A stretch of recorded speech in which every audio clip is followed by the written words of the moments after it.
Phrasal verbs are important in English as well as in the IELTS test. So in this lesson, we'll be looking at some phrasal verbs that can really help you in your IELTS writing task 2 essay. Before we go on to this sort of top list of phrasal verbs that you can use, it's worth reviewing what verbs are and what phrasal verbs are. And whenever I think of the meaning of verbs, I get this song in my head. If you recognise the song, let me know. I'm not playing it for too long, I don't want to get in trouble. But the key lyric here is love. Love is a verb. Love is a doing word. Whenever I think of what verbs are, I think of them as doing words. And the same can be said for phrasal verbs. So let's just jump a little bit more into phrasal verbs and the meaning of phrasal verbs before we see some examples for task 2.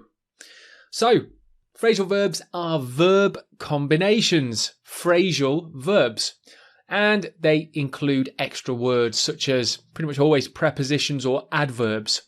Phrasal verbs are a verb plus either one or two words, so they sometimes can be 3 words in length, but often it's just 2 words. Here's an example. I ran into a friend unexpectedly. Our verb is ran, and we have a preposition, into. Ran into is our phrasal verb. They're common across all aspects of English, and they can help you to add detail, but importantly, they can make you sound more native. They can actually make you sound more fluent in your communication.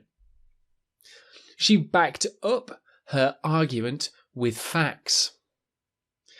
And phrasal verbs, my last point in review, they're really useful when you use them accurately to get those higher band scores. And really, phrasal verbs come in pretty much all band scores from even 5 up. But the better you use them, the higher your score could be. So they are very important indeed.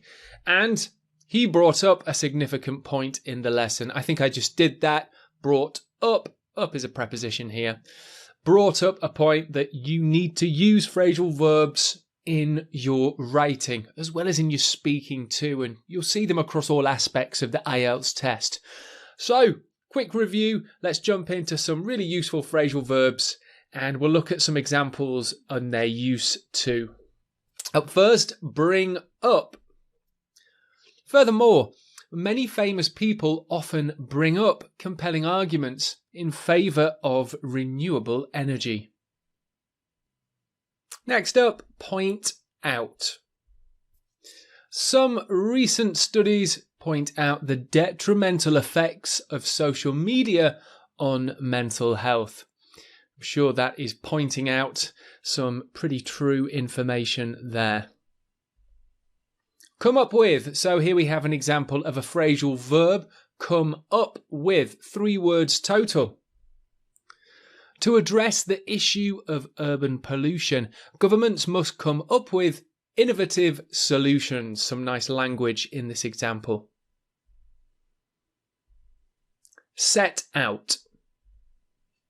People may also wish to hire a personal trainer who could set out a clear and structured schedule for exercise. Look into. Scientists should look into alternative methods for sustainable agriculture to help feed growing populations. Sounds like a good idea to me.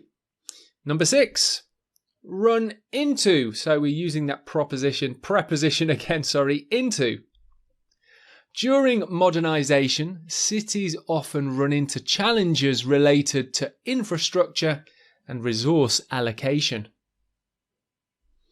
And our last set for these really useful phrasal verbs, number 7, bring about. Collaborative projects between artists and communities aim to bring about positive social change. Carry out. Many schools could carry out surveys to assess the effectiveness of their online learning platforms. And finally, number 9, take up. To alleviate unemployment, young adults should look to take up vocational training programs.